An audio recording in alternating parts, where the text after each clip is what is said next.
You guys should go watch Buffalo Soldiers. Them and their horses. I honestly, I have no idea. I wasn't here yesterday. So yeah.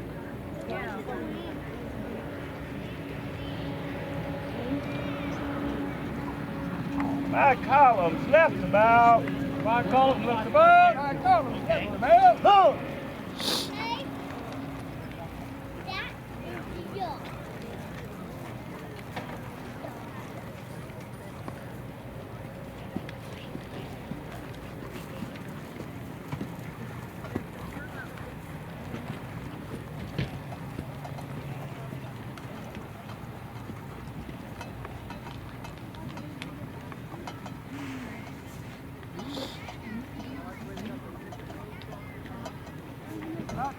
Right about. My columns right above. My columns right above.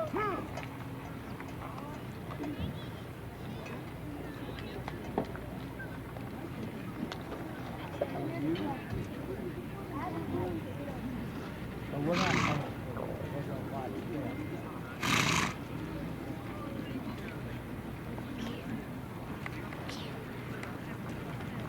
All right, in the line. All right, in the line. All right, in the line. Huh.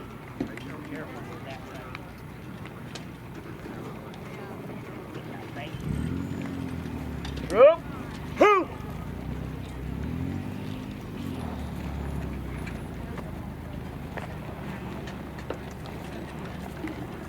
In 1866, the United States Congress said that African American men could officially serve in the military.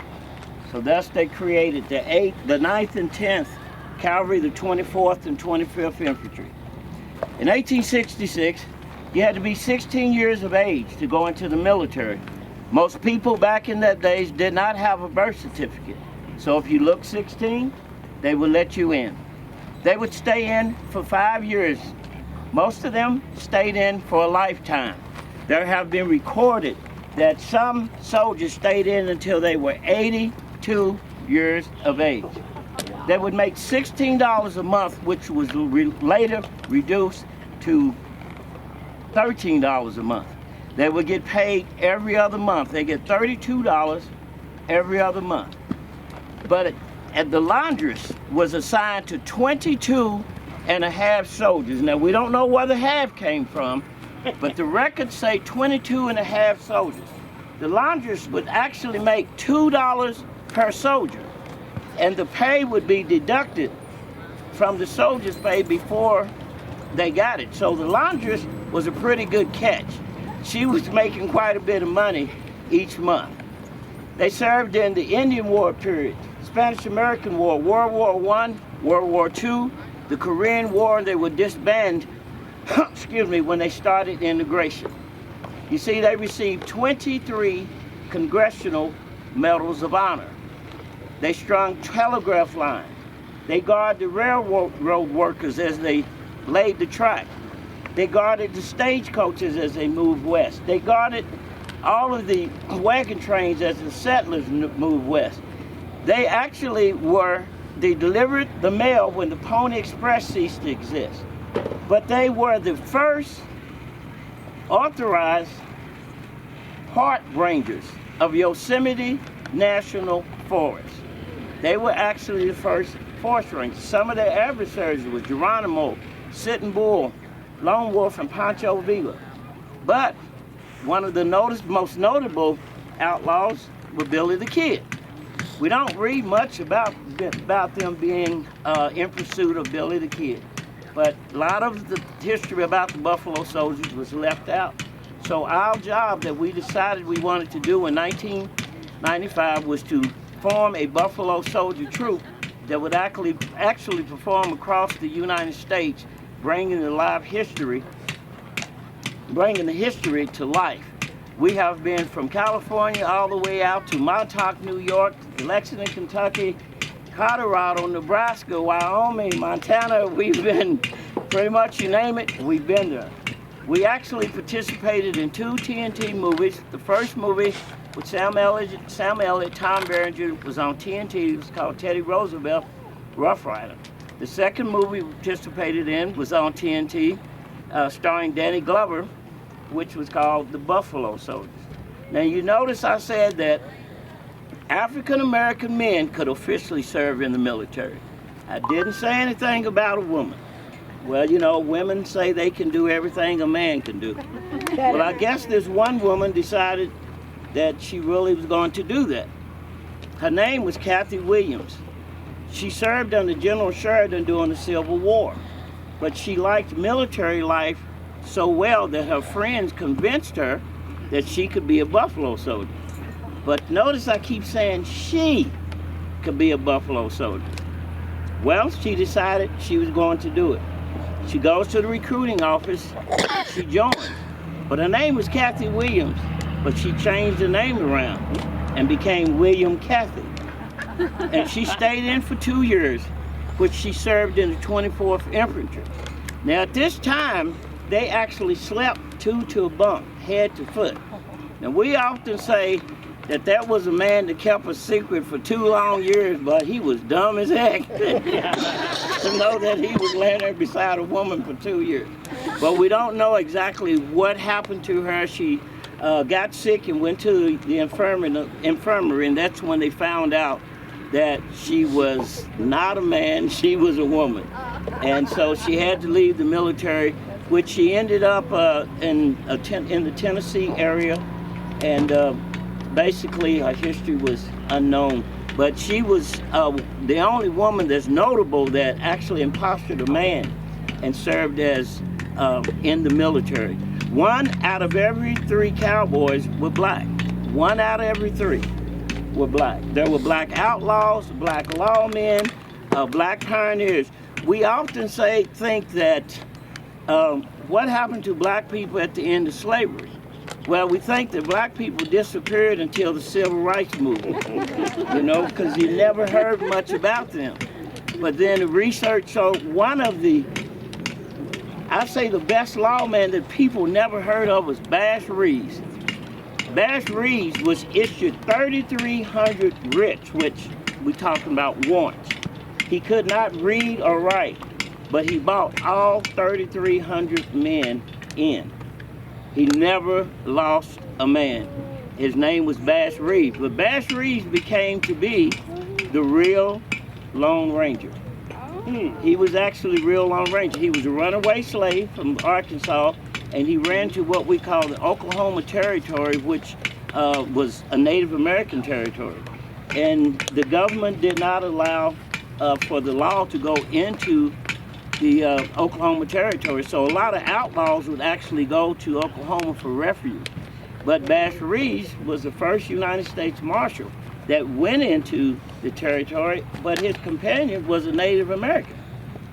And he was traveled with Bass Reeves all the time. But Bass was he was a master of disguise. So that's how he caught the outlaws all the time. And one of the biggest things that he did was he had to arrest his own son and take him to Charlie Parker, which Judge Charlie Parker was known as the hanging judge. And Bass turned his own son in to be hung. But they didn't hang him. He stayed in for a number of years and they released him on good behavior. So the judge told Bass that you have more integrity than any man that I've ever known in my life to turn his own son in. Well, when the Jim Crow laws came along, Bass was no longer able to arrest any white people anymore. So in Muskogee, Oklahoma, they put him on the black side of town and he just kind of faded away. But his name was Bass Reeves. But there's outlaws such as Cherokee Bill. Cherokee Bill, of course, was half Native American, half African American. And some men killed his family. So he notably killed more men than Billy the Kid. There was a very smart outlaw by the name of Ben Hodges. And Ben Hodges was around the Dodge City area. And what made Ben Hodges such a very smart outlaw that he could read and write. But he stole a whole herd of cattle from a man and took them 10 miles up the road and sold them back to the same man that he stole them from. But he was very good at changing just changed. He was very, very good at reading and writing. Willie Canard served in the Civil War. Then he served as a Buffalo soldier in the 9th Cavalry. And he was, finally they put him out, and he was 76 years old. But he goes to a place called Yankee Hill, Colorado, where he became the first sheriff of the Colorado Territory. So he goes in, and they had an outlaw by the name of Casewit that was pretty bad. He was a bad guy. So these people in Yankee Hill didn't believe Willie. So Willie says, where's this outlaw at? And they told him. So he goes over to the saloon. He walks in, and Casewit is sitting there with his two henchmen.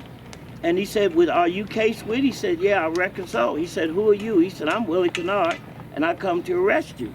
Well, his two henchmen tried to draw down on him. Well, Willie shot both of them dead, and then shot the handle off of Casewit's gun. Well, Casewit pretty much arrested himself. He went across the street. Willie hung him. But Casewit was trying to hang on to life, and Willie just leaned against the tree and said, you'll give up sooner or later. Well, when he turned 80 years old, he decided that he was going to go back to Turtle Creek, Arkansas. And so he goes back, and on the way he runs into this young fellow that he sees in Oklahoma. And he wanted to know who this fellow was, and he said, that's William Pickett. And he said, what makes him so famous? Well, come to find out, he was talking about Bill Pickett, the first man to invent bulldogging. So he got to meet him as a young lad. But most of these guys started out as buffalo soldiers. A lot of them started out as buffalo soldiers. So it always gives us a pleasure and honor to portray the 9th and 10th Cavalry, which we portray the 10th Cavalry, because the 10th Cavalry had a trooper by the name of Sam Garland, which his picture is actually in the museum. And Sam Garland was in the Battle of Beach Island.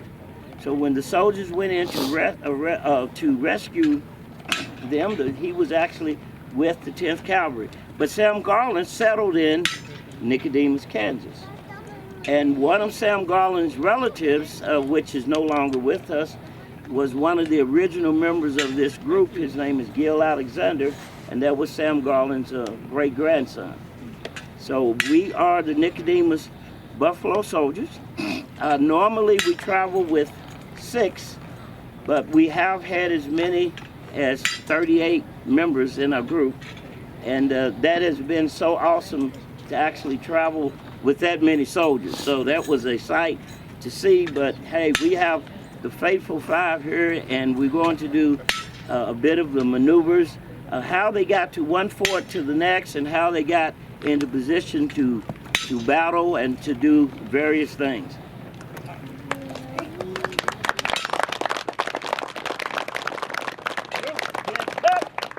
What kind of soldiers are you? Buffalo soldiers, sir.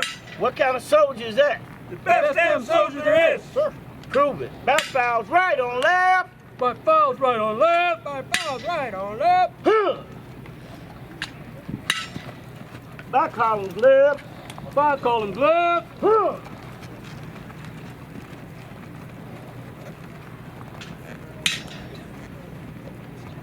Back columns left. Back columns left. Back columns left. Two left. Thanks, guys. Left.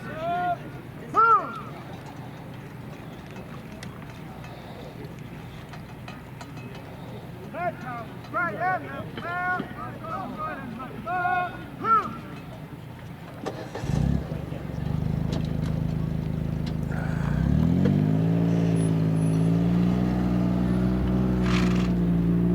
Back columns left. Back columns right and left.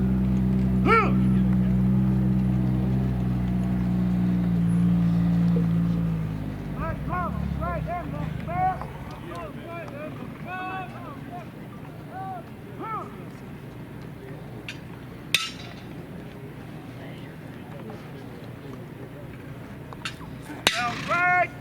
All right. All right. Yeah.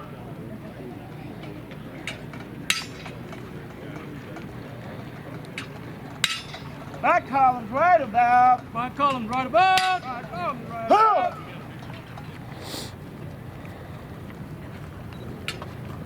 Left front in the line. Left foot to the line. In the line.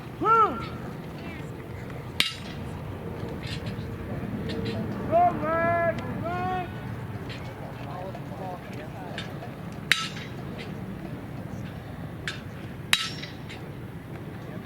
Left wheel back. Left foot down. Left foot down.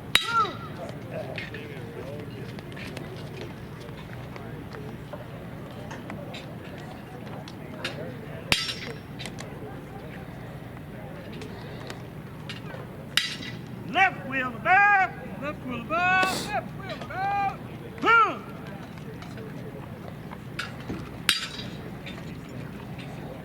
That's all right. That's all right. That's all right.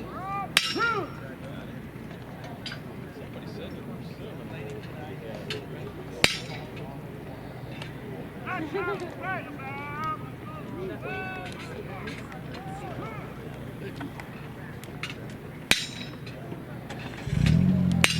Left front in the line. Left front to the line. Close right. Close right.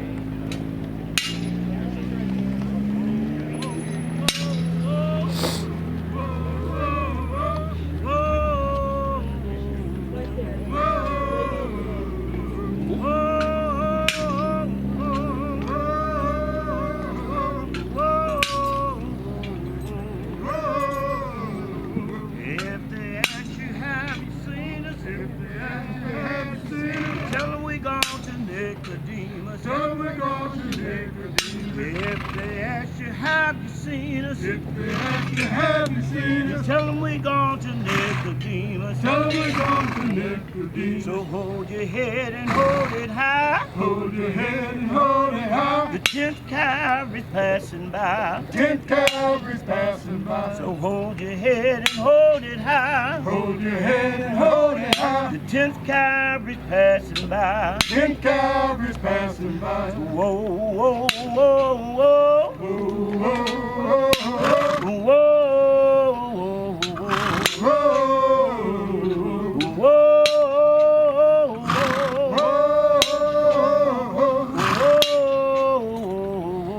oh, Mama, mama, don't you cry. Mama, mama, don't you cry. Your poor boy ain't gonna die. Oh boy, ain't gonna die. Mama, mama, don't you cry. Mama, mama, don't you cry. Your poor boy ain't gonna hide. Your boy ain't gonna die. Whoa, whoa, whoa, whoa. Oh, oh, oh, oh, Whoa, oh, whoa, whoa, whoa. I'm First Tompkins, First Sergeant Barry Tompkins from Lexington, Kentucky by way of Nicodemus, Kansas.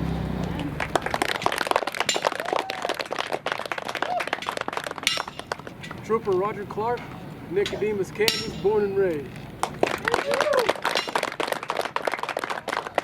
Bonnie Clark, Nicodemus, Kansas, born and raised, live in Lyons, Kansas. Trooper Raymond Clark, live in Lyons, Kansas. Straight from Nicodemus, Kansas.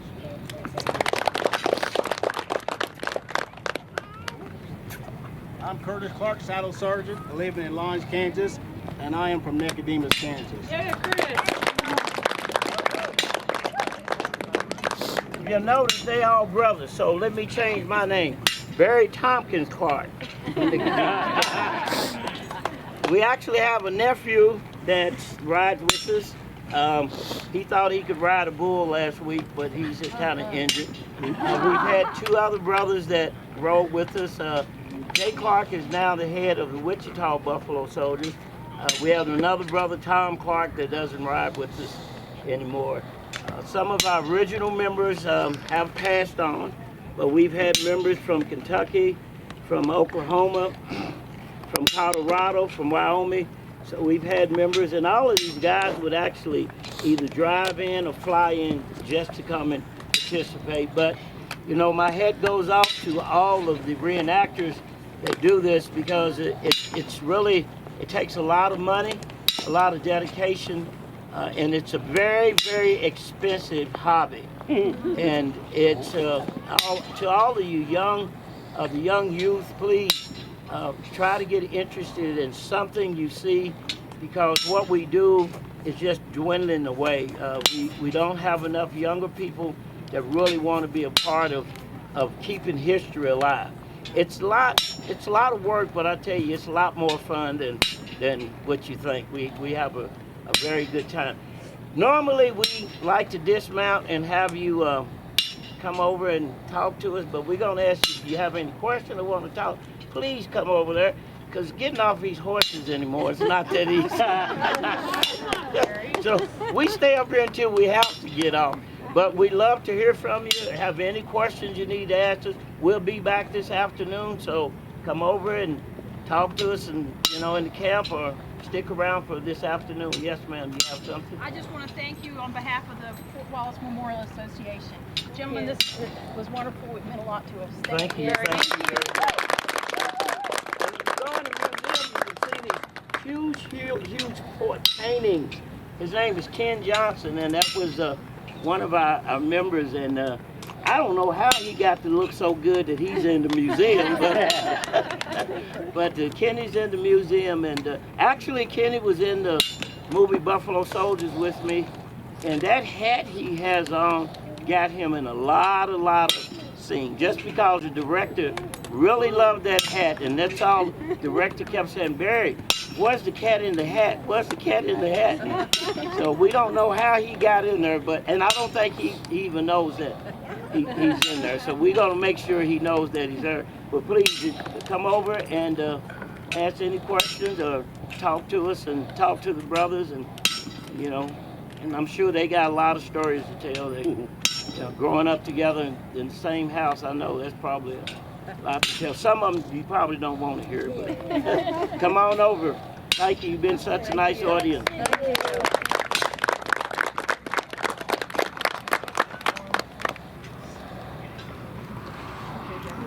That ball's right on left. That ball's right on left. That ball's right on left. On left. On left.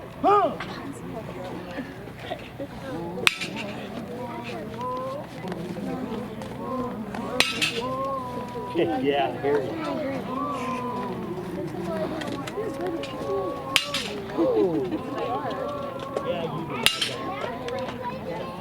Yep, now we can play the game.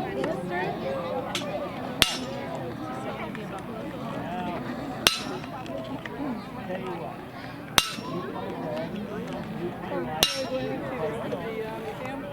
Yeah, I think you've seen everything. Oh. Huh?